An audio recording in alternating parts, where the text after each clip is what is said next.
अस्सलाम वालेकुम की हाल है जी तुहाडा। उम्मीद है तुसीं ठीक होने आ। अज का दौर इहो जिहा चल रहा कि असीं जदों नैट दे मोबाइल टीवी कोई भी चीज़ देखते हैं तो कंप्यूटर वेखते हैं, उहदे ते सानूं बाहर दी दुनिया इहो जी खूबसूरत विखाई जाती आ कि असीं उहनूं वेख के ते ख्वाहिश ज़ाहिर करते हैं कि काश असीं भी उत्थे रहिंदे होईए। इन्हां ख्वाहिशात दे पिछे बहुत सारियां इहो जिहियां कहानियां जिहड़ियां कि साडे लई बड़ियां सबक आमोज़ आ। अज दी भी कोई इहो जी कहानी आ जिहदे विच उस औरत ने जदों अंबैसी जाके एक छोटे ਜਿਹੇ बच्चे दे नाल रोंदियां होइयां ਇਹ कहानी सुनाई ते सुनन वाला बंदा कहंदा कि मेरे रोंगटे खड़े हो गए कि इहो ਜਿਹੇ काम भी करते हैं लोग। स्टोरी शुरू करते हैं, उस तो पहले साडे चैनल नूं सबसक्राइब कर लो ते बैल दा आइकन दबा लो। पाकिस्तान जिहड़ा साडा मुल्क है ना, थोड़ा जिहा मिडल क्लास है। इहदे च जां ते लोग बहुत ज़्यादा अमीर है ते जां बहुत ज़्यादा गरीब है। दरमियाना तबका जिहड़ा ना वो पिसिया पिया आ ते इत्थे जिहड़ियां बच्चियां ना वो तालीम दे विच बहुत अगे आ। अज दी स्टोरी एक मास्टर्स कीती हुई लड़की दी आ जिहदी ख्वाहिश सीगी कि ओहदा किते बाहर विआह हो जावे किसी दूसरे मुल्क यूरोप कंट्री च ते ओह उत्थे जावे ते अपनी जिंदगी पुरसकून ते अच्छे तरीके नाल गुजारे। ਜਦੋਂ ਉਹਨੇ ਮਾਸਟਰਸ कर लिया तो ਉਹਦੇ माँ प्यो ने ਉਹਦੇ रिश्ते वेखने शुरू किए। कोई एक दो रिश्ते आए लेकिन ਉਹਨੇ अपनी माँ ਨੂੰ ਕਿਹਾ, माँ जी कोशिश करो मुंडा कोई बाहर ਦਾ ਲੱਭ ਜਾਵੇ ਤੇ मैं बाहर जाना चाहनी हाँ ताकि उत्थे मैं अच्छी नौकरी भी कर सकांगी ते मेरा मुस्तकबिल अच्छा हो जाएगा। आने वाले टाइम 'च हो सकता मैं अपने भैणा भरावां चों भी किसी ਨੂੰ उत्थे सद लवां। माँ प्यो ने कहा ठीक है जिवें तू कहे उवें कर लैंदे आ। बड़ी प्यारी बेटी सी उन्हां दी, पहली सीगी, मतलब लाडली सीगी।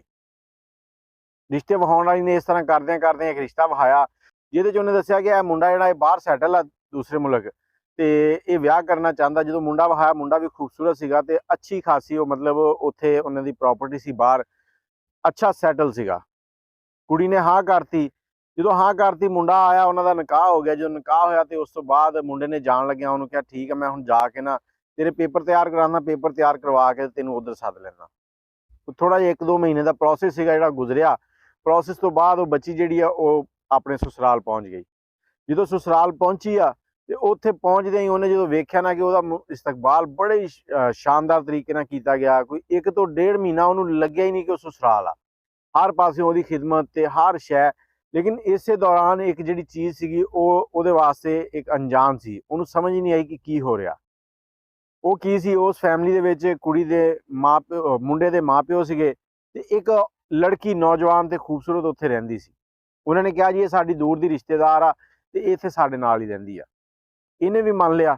ਲੇਕਿਨ ਜਦੋਂ 1 ਮਹੀਨਾ ਗੁਜ਼ਰਿਆ ਉਸ ਤੋਂ ਬਾਅਦ ਇਹਨੇ ਵੇਖਣਾ ਕਿ ਉਹ ਕੁੜੀ ਜਿਹੜੀ ਆ ਉਹ ਅਕਸਰ ਇਹਦੇ ਮੀਆਂ ਦੇ ਨਾਲ ਬੈਠੀ ਗੱਲਾਂ ਕਰ ਰਹੀ ਹੁੰਦੀ ਸੀ। ਕਦੀ ਲੌਨ 'ਚ ਬੈਠੀ, ਕਦੀ ਕਮਰੇ 'ਚ ਬੈਠੀ। ਜਦੋਂ ਇਹਨੇ ਜਾਣਾ ਜਾਂ ਮੀਆਂ ਨੇ ਉੱਠ ਕੇ ਚਲ ਜਾਣਾ ਜਾਂ ਉਸ ਕੁੜੀ ਨੇ ਉੱਠ ਕੇ ਚਲ ਜਾਣਾ। ਮਹੀਨੇ ਤੋਂ ਬਾਅਦ ਜਦੋਂ ਇਹ ਕੰਮ ਵਧਣ ਲੱਗ ਪਿਆ ਤੇ ਫਿਰ ਇਹਨੂੰ ਵੀ ਕੋਈ ਥੋੜਾ ਜਿਹਾ ਖਟਕਣ ਲੱਗ ਪਿਆ। ਇਹਨੇ ਨੋਟ ਕੀਤਾ ਕਿ ਜਦੋਂ ਇਹਦੇ ਮੀਆਂ ਨੇ ਕਹਿ ਕੇ ਜਾਣਾ ਕਿ ਮੈਂ ਕਿਤੇ ਬਾਹਰ ਮੀਟਿੰਗ 'ਚ ਚੱਲਾ ਆ ਤੇ ਉਹ ਔਰਤ ਵੀ ਘਰੋਂ ਗਾਇਬ ਹੁੰਦੀ ਸੀ, ਉਹ ਵੀ ਚਲੀ ਜਾਂਦੀ ਸੀ। ਤੇ ਜਿੱਦਾਂ ਜਿੱਦਾਂ ਇਹਨੂੰ ਸ਼ੱਕ ਪੈਂਦਾ ਗਿਆ ਇਸ ਉਹਦੇ ਤਜੱਸੁਸ ਰਹੀ, ਇਹਨੂੰ ਹੋਰ ਸ਼ਵਾਇਦ ਮਿਲਦੇ ਰਹੇ। ਲੇਕਿਨ ਇਹ ਕਾਮਯਾਬ ਨਹੀਂ ਹੋ ਸਕੀ ਉਹਨਾਂ ਦੇ ਦਰਮਿਆਨ 'ਚ ਕੋਈ ਵੀ ਤਲਕ ਵੇਖਣ ਤੋਂ। ਅੱਛਾ, ਇਹ ਪ੍ਰੋਗਰਾਮ ਚੱਲ ਹੀ ਰਿਹਾ ਸੀਗਾ ਤੇ ਇਹਦੇ ਤੇ ਨਾ ਜਿਹੜੀ ਉਹਨਾਂ ਦੇ ਮਿਹਰਬਾਨੀਆਂ ਸੀ ਨਾ ਉਹ ਥੋੜ੍ਹੀਆਂ ਜਿਹੀਆਂ ਘਟਣ ਲੱਗ ਪਈਆਂ। ਉਹਨਾਂ ਨੇ ਇਹਦਾ ਖਿਆਲ ਰੱਖਣਾ ਛੱਡ ਦਿੱਤਾ। ਔਰ ਜਦੋਂ ਉਹਨਾਂ ਨੂੰ ਪਤਾ ਲੱਗਾ ਕਿ ਇਹ ਹਾਮਲਾ ਹੋ ਗਈ ਹੈ, ਪ੍ਰੈਗਨੈਂਟ ਹੋ ਗਈ ਆ, ਉਸ ਤੋਂ ਬਾਅਦ ਉਹਨਾਂ ਨੇ ਬਿਲਕੁਲ ਹੀ ਇਹਦਾ ਖਿਆਲ ਰੱਖਣਾ ਛੱਡ ਦਿੱਤਾ। ਤੇ ਉਹ ਲੜਕੀ ਜਿਹੜੀ ਆ ਉਹਦੀ ਵੀ ਇਹਦੇ ਮੀਆਂ ਦੇ ਨਾਲ ਜਿਹੜੀਆਂ ਗੱਪਾਂ ਉਹ ਵਧਣ ਲੱਗ ਪਈਆਂ, ਲਾਗੇ ਬਹਿਣਾ ਜ਼ਿਆਦਾ ਹੋਣ ਲੱਗ ਪਿਆ। ਇਹਨੂੰ ਥੋੜਾ ਜਿਹਾ ਉਸ ਚੀਜ਼ ਤੋਂ ਗੁੱਸਾ ਆਉਂਦਾ ਸੀਗਾ ਕਿ ਸ਼ੌਹਰ ਮੇਰਾ ਆ, ਗੱਪਾਂ ਇਹਦੇ ਨਾਲ ਮਾਰਦਾ ਆ। ਇਹਨੇ 1-2 ਵਾਰੀ ਆਪਣੇ ਸ਼ੌਹਰ ਦੇ ਨਾਲ ਗੱਲ ਕੀਤੀ। ਜਦੋਂ ਇਹਨੇ ਗੱਲ ਕੀਤੀ ਤੇ ਉਹ ਅੱਗਿਓਂ ਇਹਨੂੰ ਲੜਿਆ। ਜਦੋਂ ਉਹਨੇ ਡਾਂਟਿਆ ਇਹਨੂੰ ਤੇ ਇਹ ਡਰ ਗਈ। ਇਹਨੇ ਕਿਹਾ ਮੈਂ ਦੁਬਾਰਾ ਇਹਨੂੰ ਕੁਛ ਨਹੀਂ ਕਹਿਣਾ, ਇਹ ਨਾ ਹੋਵੇ ਹੋਰ ਗੁੱਸਾ ਕਰ ਜਾਵੇ। ਇਸੇ ਤਰ੍ਹਾਂ ਕਰਦਿਆਂ ਕਰਦਿਆਂ ਜਦੋਂ ਡਿਲੀਵਰੀ ਦਾ ਟਾਈਮ ਲਾਗੇ ਆਇਆ ਨਾ, ਜਦੋਂ ਡਿਲੀਵਰੀ ਹੋਣ ਵਾਲੀ ਸੀ, ਮਹੀਨਾ 1.5 ਮਹੀਨਾ ਰਹਿੰਦਾ ਸੀਗਾ ਤੇ ਉਹ ਜਿਹੜੀ ਲੜਕੀ ਸੀਗੀ ਉਹ ਇਹਦੇ ਬੜੇ ਕਰੀਬ ਹੋ ਗਈ। ਇਹਦਾ ਬੜਾ ਖਿਆਲ ਰੱਖਣ ਲੱਗ ਪਈ। ਇਹ ਕਹਿੰਦੀ ਕਿ ਮੈਨੂੰ ਬੜੀ ਸ਼ਰਮ ਆਉਂਦੀ ਸੀਗੀ ਕਿ ਮੈਂ ਇਹਦੇ ਬਾਰੇ ਕੀ ਕੁਝ ਸੋਚਦੀ ਰਹੀ ਹਾਂ ਤੇ ਇਹ ਤਾਂ ਮੇਰਾ ਬੜਾ ਧਿਆਨ ਰੱਖਦੀ ਹੈ। ਡਿਲੀਵਰੀ ਹੋ ਗਈ। ਜਿੱਦਣ ਡਿਲੀਵਰੀ ਹੋ ਗਈ ਉਸ ਤੋਂ ਅਗਲੇ ਦਿਨ ਕਹਿੰਦੀ ਕਿ ਮੈਂ ਬੜੀ ਖੁਸ਼ ਸੀਗੀ। ਮੇਰੇ ਲਈ ਇਹ ਕਹਿ ਲਓ ਕਿ ਜ਼ਿੰਦਗੀ ਦੀ ਸਭ ਤੋਂ ਹਸੀਨ ਦਿਨ ਸੀਗਾ ਕਿ ਮੈਨੂੰ ਬੇਟਾ ਹੋਇਆ ਸੀਗਾ ਤੇ ਮੈਂ ਇਹਨਾਂ ਨੂੰ ਬੱਚਾ ਦਿੱਤਾ ਸੀਗਾ। ਫਿਰ ਮੈਂ ਇਹ ਸੋਚਿਆ ਕਿ ਹੁਣ ਬੇਟਾ ਹੋ ਗਿਆ ਔਰ ਉਹ ਵੀ ਸਾਰੇ ਇਹਦਾ ਬੜਾ ਖਿਆਲ ਰੱਖ ਰਹੇ ਸੀਗੇ। ਕਹਿੰਦੀ ਇਹਨਾਂ ਨੇ ਕਿਹਾ, ਮੈਂ ਕਿਹਾ ਵੀ ਹੁਣ ਚਲੋ ਸਾਰੇ ਮਾਮਲਾ ਠੀਕ ਹੋ ਜਾਣਗੇ। ਉਸ ਲੜਕੀ ਦੇ ਬਾਰੇ 'ਚ ਵੀ ਜਿਹੜੇ ਸ਼ਕੂਕ ਸੀ ਮੇਰੇ ਜ਼ਿਹਨ ਦੇ ਵਿੱਚ ਉਹ ਖਤਮ ਹੋ ਗਏ ਸੀਗੇ। ਮੈਂ ਉਹਨੂੰ ਵੀ ਐਕਸੈਪਟ ਕਰ ਲਿਆ ਸੀਗਾ। ਮੈਂ ਕਿਹਾ ਕੋਈ ਗੱਲ ਨਹੀਂ, ਮੇਰੀ ਗਲਤਫਹਿਮੀ ਆ। ਲੇਕਿਨ ਬਿਜਲੀ ਮੇਰੇ ਉੱਤੇ ਉਦੋਂ ਡਿੱਗੀ ਜਦੋਂ ਇਹਨਾਂ ਨੇ ਮੈਨੂੰ ਦੱਸਿਆ ਕਿ ਉਹ ਇਹਦੀ ਪਹਿਲੀ ਬੀਵੀ ਆ ਔਰ ਉਸ ਬੰਦੇ ਦੀ ਪਹਿਲੀ ਬੀਵੀ ਤੇ ਆਖਰੀ ਬੀਵੀ ਉਹੀ ਸੀ ਦੂਸਰੀ ਬੀਵੀ ਦਾ ਕਿਸੇ ਪਾਸੇ ਕੋਈ ਨਾਂ ਨਹੀਂ ਸੀ। ਉਹ ਕਿਸ ਤਰ੍ਹਾਂ, ਜਿਹੜੇ ਇਹਨੇ ਉੱਥੋਂ ਕਾਗਜ਼ ਬਣਵਾ ਕੇ ਪਾਕਿਸਤਾਨ ਭੇਜੇ ਸੀਗੇ ਕਿ ਉਹਨੂੰ ਬੁਲਵਾਉਣਾ ਆ, ਉਹਨਾਂ ਕਾਗਜ਼ਾਂ ਵਿੱਚ ਉਹਨੇ ਕਿਤੇ ਵੀ ਸ਼ੋਅ ਨਹੀਂ ਕੀਤਾ ਸੀਗਾ ਕਿ ਮੇਰੀ ਦੂਸਰੀ ਬੀਵੀ ਆ ਜਾਂ ਪਹਿਲੀ ਬੀਵੀ ਆ, ਇਹ ਔਰਤ ਕੌਣ ਆ।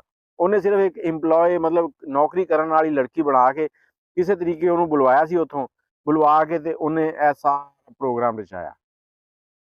ਅੱਛਾ, ਉਹ ਕਹਿੰਦੀ ਜਦੋਂ ਇਹ ਕੰਮ ਹੋਇਆ ਤਾਂ ਮੈਂ ਚੀਖੀ ਚਿੱਲਾਈ ਤੇ ਉਹਨਾਂ ਨੇ ਕਿਹਾ ਜੀ ਤੇਰੇ ਕੋਲ ਨਾ ਕਾਗਜ਼ ਆ ਨਾ ਕੁਛ ਆ। ਉਹਨਾਂ ਨੇ ਡਰਾਇਆ ਧਮਕਾਇਆ, ਤੈਨੂੰ ਇੱਥੇ ਪੁਲਿਸ ਫੜ ਲਏਗੀ, ਤੈਨੂੰ ਬੜਾ ਮਸਲਾ ਹੋਏਗਾ, ਤੂੰ ਸਾਡੇ ਨਾਲ ਤਾਵਨ ਕਰ, ਅਸੀਂ ਤੈਨੂੰ ਇਹਦੇ ਬਦਲੇ ਇੰਨੇ ਪੈਸੇ ਦੇ ਦਿਆਂਗੇ ਕਿ ਤੂੰ ਅੱਛੀ ਖਾਸੀ ਪਾਕਿਸਤਾਨ ਸੈਟਲ ਹੋ ਜਾਏਗੀ। ਜੇ ਪਾਕਿਸਤਾਨ ਨਹੀਂ ਵੀ ਜਾਣਾ ਚਾਹੁੰਦੀ, ਇੱਥੇ ਹੀ ਤੂੰ ਅਲੱਗਾ ਸੈਟਲ ਹੋ ਸਕਦੀ, ਲੇਕਿਨ ਇਹ ਬੱਚਾ ਜਿਹੜਾ ਆ ਇਹ ਸਾਡੇ ਕੋਲ ਰਹੇਗਾ, ਇਹਦੇ ਅਸੀਂ ਮਾਂ ਪਿਓ ਆ, ਤੂੰ ਇਹ ਕਾਗਜ਼ਾਂ 'ਚ ਇਹਦੀ ਮਾਂ ਨਹੀਂ ਹੈਗੀ।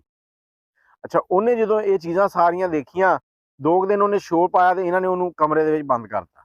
ਜਦੋਂ ਕਮਰੇ 'ਚ ਬੰਦ ਕੀਤਾ ਤੇ ਉਹਨੇ ਸੋਚਿਆ ਵੀ ਇਹ ਤਾਂ ਬੜਾ ਗਲਤ ਹੋ ਰਿਹਾ। ਫਿਰ ਉਹ ਕਹਿੰਦੀ ਕਿ ਮੈਂ ਥੋੜੀ ਜਿਹੀ ਹੋਸ਼ ਸੰਭਾਲੇ, ਕਿਉਂਕਿ ਪੜ੍ਹੀ ਲਿਖੀ ਸੀਗੀ। ਕਹਿੰਦੀ ਮੈਂ ਇਹਨਾਂ ਨੂੰ ਕਿਹਾ ਕਿ ਠੀਕ ਆ, ਮੈਨੂੰ ਤੁਸੀਂ ਥੋੜਾ ਜਿਹਾ ਮੌਕਾ ਦਿਓ, ਮੈਂ ਸੋਚ ਲਵਾਂ, ਲੇਕਿਨ ਮੈਨੂੰ ਮੇਰਾ ਬੱਚਾ ਮਿਲਾਓ। ਜਦੋਂ ਮੇਰਾ ਬੱਚਾ ਮਿਲਾਇਆ, ਮੈਂ ਥੋੜੀ ਜਿਹੀ ਕੰਫਰਟੇਬਲ ਹੋਈ ਤੇ ਮੈਂ ਥੋੜਾ ਜਿਹਾ ਇਹਨਾਂ ਦੇ ਨਾਲ ਕੰਪਰੋਮਾਈਜ਼ ਕੀਤਾ। ਜਦੋਂ ਕੰਪਰੋਮਾਈਜ਼ ਕੀਤਾ ਤੇ ਇਹ ਸਮਝੇ ਕਿ ਇਹ ਹੁਣ ਠੀਕ ਹੋ ਗਈ ਹੈ, ਇਹ ਹੁਣ ਜਾਂਦੀ ਨਹੀਂ, ਮਤਲਬ ਇਹ ਹੁਣ ਕੋਈ ਹੰਗਾਮਾ ਨਹੀਂ ਕਰੇਗੀ, ਇਹ ਚਲੀ ਜਾਏਗੀ।